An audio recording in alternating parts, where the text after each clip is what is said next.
Mr. President, our beloved French President Emmanuel Macron. Today, I am very grateful and thankful to the Republic of France for making possible my coming to France, particularly Nice and Côte d'Azur, because of my letter to Your Excellency, Ambassador Marie Fontanelle. My letter request is this: Madam Ambassador, allow me please to immortalize the Philippines, France, sacred prophetic relations. Actually, today you will realize why immortalizing Philippines-France sacred prophetic relations will obtain graces for the world. A big applause for our President, Emmanuel Macron!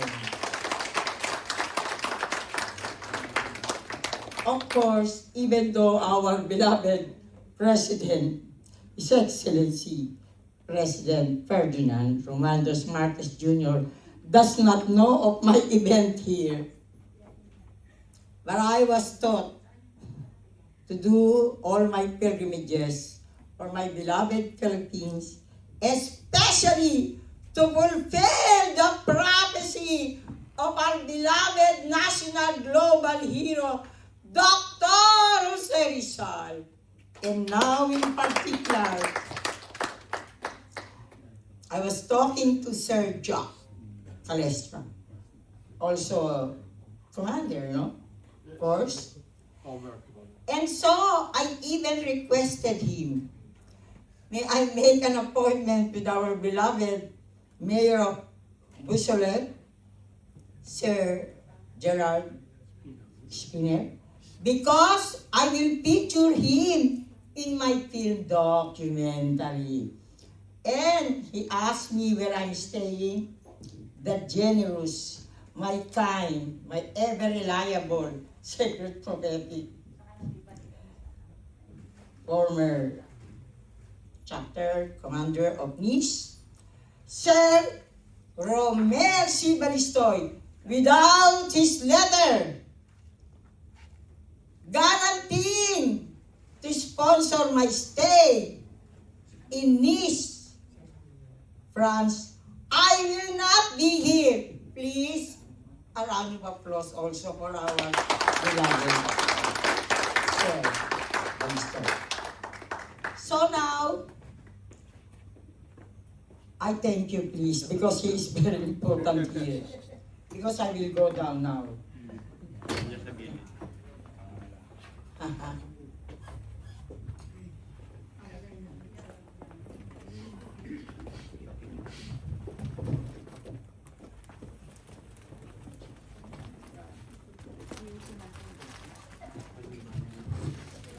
I must confess that I have attended many events, Rizal Day, in other countries.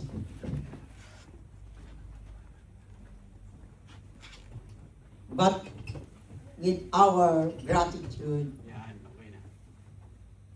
I will have to admit that my Rizal Day 2025 here in Côte d'Azur is, I don't know how to say it. It fulfills prophecy of Dr. Rizal for world leaders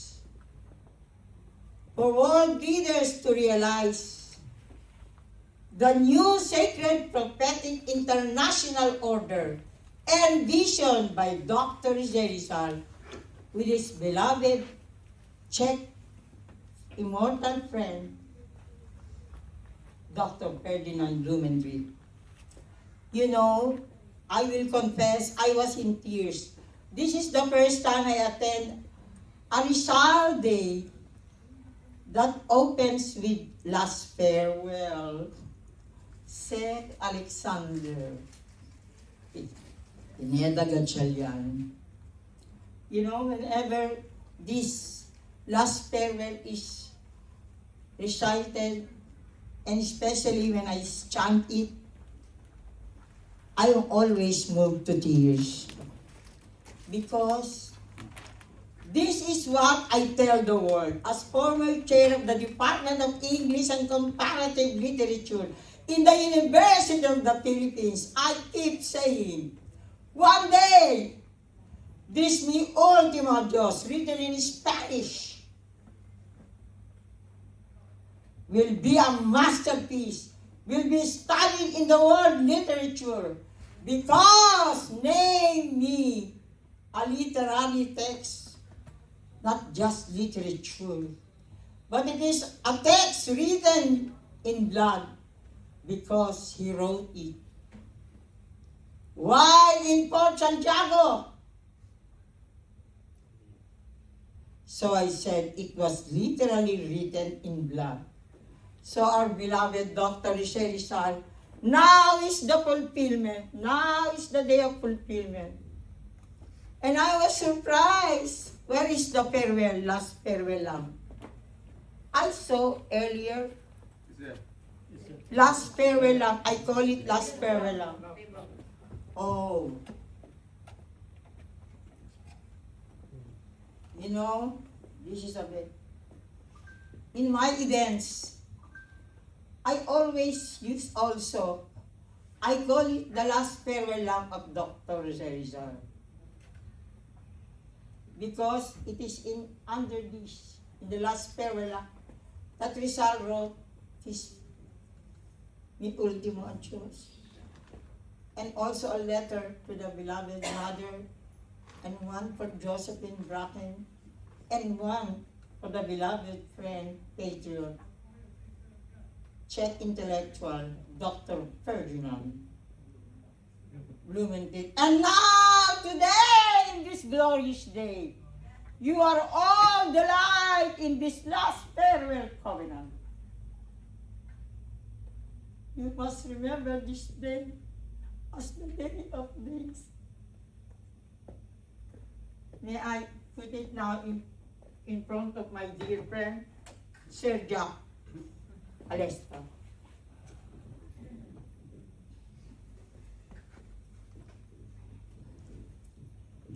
Over there, earlier is mi ultimo is noli me tangere and el plebiscitarismo. These are two for me sacred texts. In case you don't realize it, when I teach all my English classes, comparative literature, whatever, every student of mine will begin to love Dr. Rizal and to love Dr. Rizal. And this text will always be important for them. Why? Noli me tangere means touch me up. The social cancer. When Rizal wrote it, at the beginning it was merely to expose the abuses.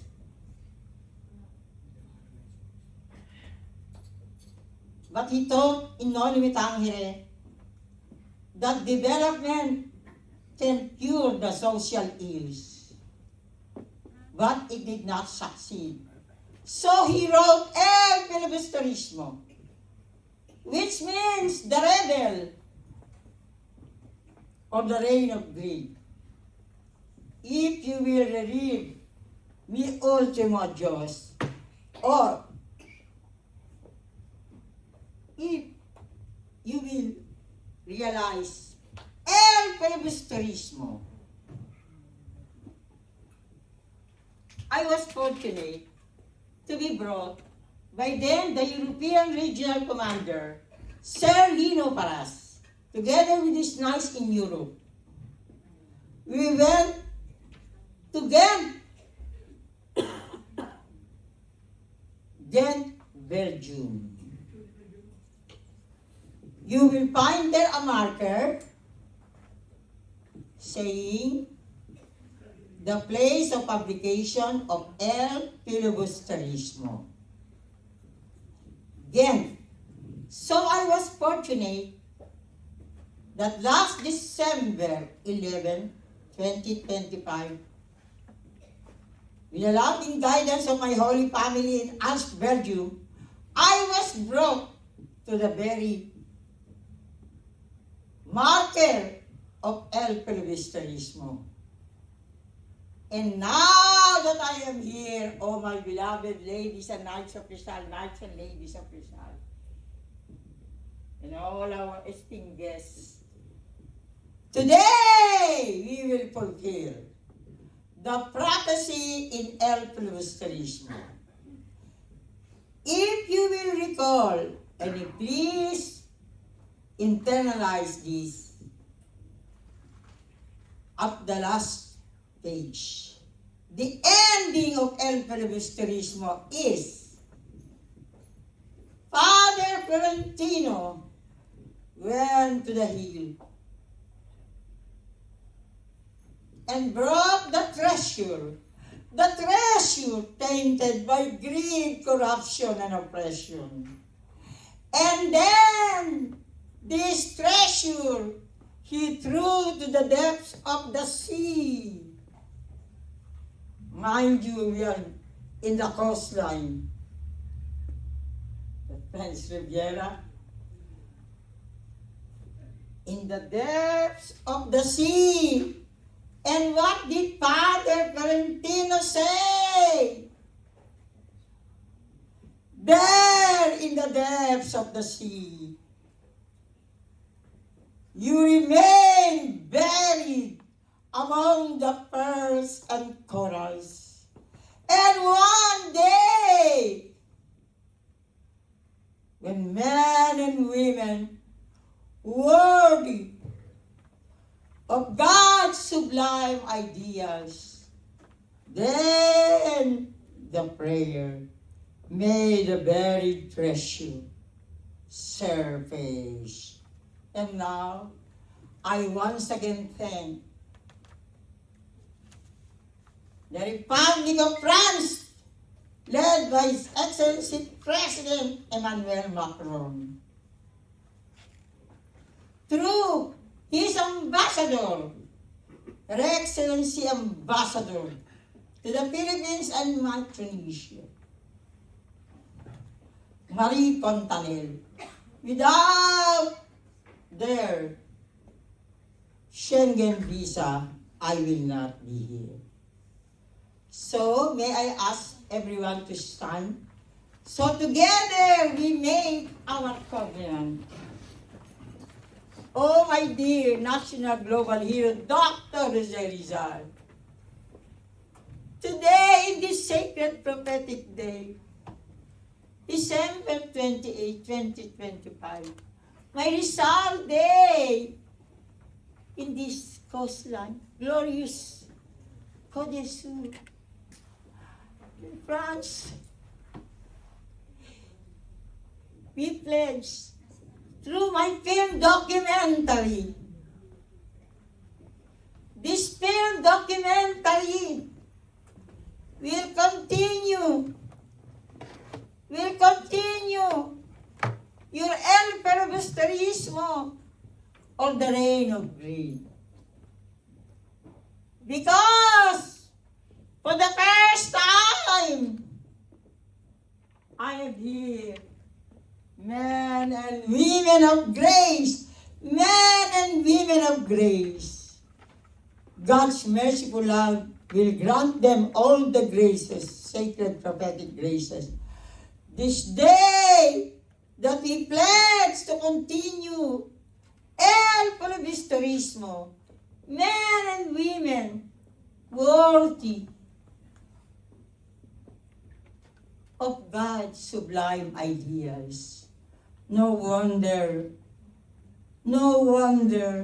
oh our dear beloved Dr. Rizal, scholars have said, you are the Filipino Christ. for the redemption of the Filipino race. So now, I will end with a song. I sang it once when I still have my voice in Manila Hotel for an international event. Because I know that the original is in French.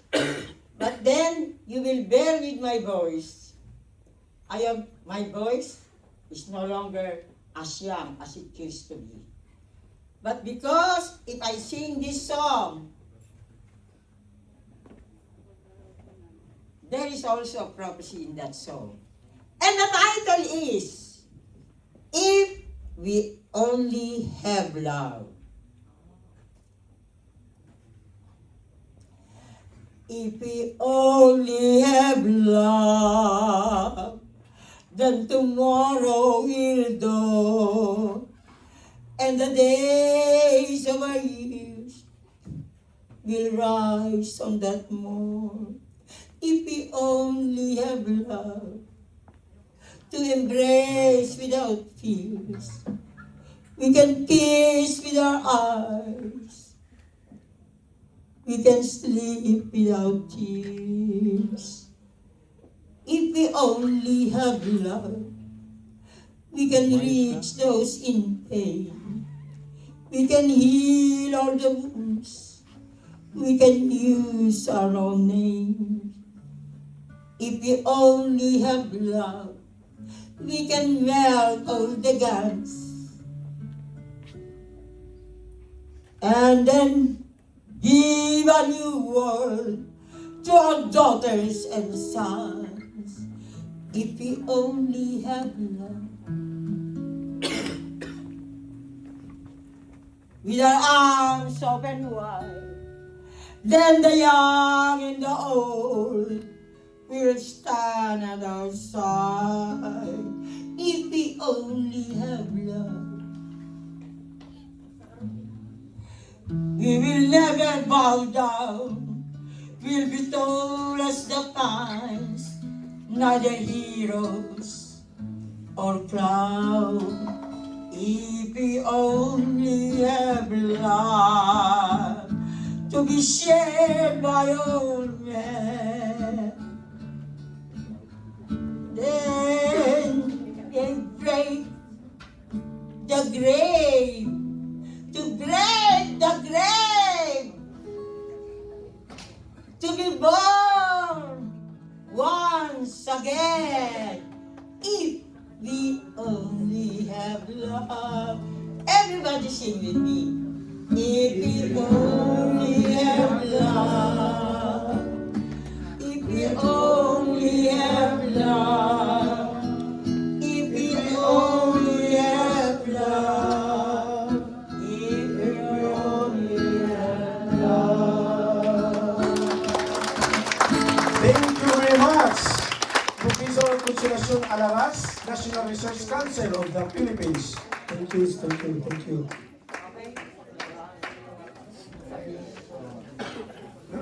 Now may I call Lady Nida Pangan, Vice President LGR Beausoleil, Monaco Chapter, for the CISA Act play. Sir, bigyan mic ko. Mic. Yes, stylist pa.